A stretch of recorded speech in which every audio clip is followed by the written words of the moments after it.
Once upon a time, there was a peasant who at Christmas morning left the church and left his daughter at home. On the road, he met a wise old man who was a seer. The horse was scared and was getting restless. The seer had said to the peasant that he had to run back home quickly if he wants to save his daughter.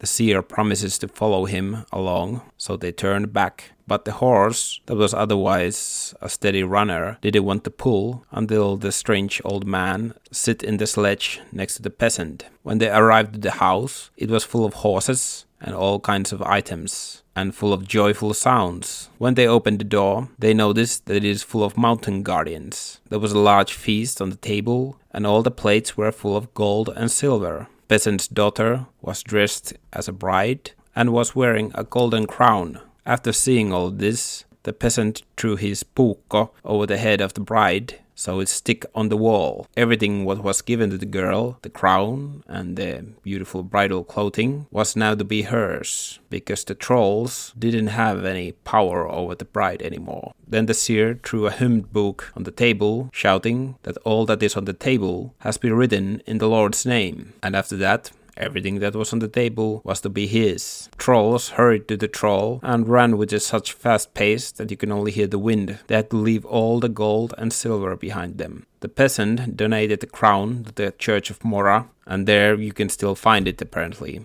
at least in 1817, when this story was told during a horse carriage ride to the town of Lima. Now this is a very interesting story. Notice how the two men claim the possessions to themselves with these simple rituals. The former pagan creatures are powerless to a Christian god, but what about throwing of that puukko to the wall? Are they afraid of the blade in this scenario? Well, to be honest, that sounds like the old Karelian way to measure how much land a house owns. A man would throw his tool from his house, and as far as he could throw his tool, that would be his own land. So the peasant in this story is claiming everything under the iron knife. Land rights were absolutely critical to the peasants. The land rights were absolutely critical to the ancient world. You might have heard of the Roman god called Terminus, which is basically a border stone. There's no bust, there's no mythology, but there's a deep respect to the border stone that marks the property lines. I would call Terminus and this worship of the border stones that even the Finns practiced as an archaic concept of justice.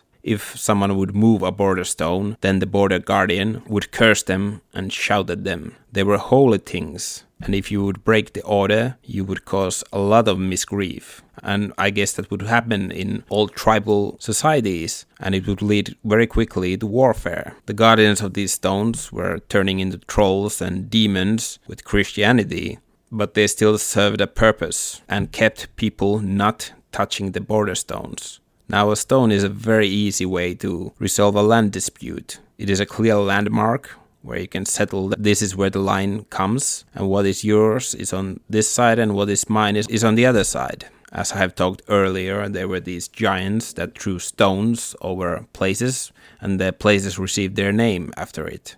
It was divine order in the landscape that should be respected. An average person is not a giant, and he cannot throw these huge stones around, so he has to settle what the nature has brought to him. There are many other stories to be heard about guardians that are written down, and they are very similar to this order of the world. The original possessor gets to keep what is his, and only if the founder is worthy enough, he can take it.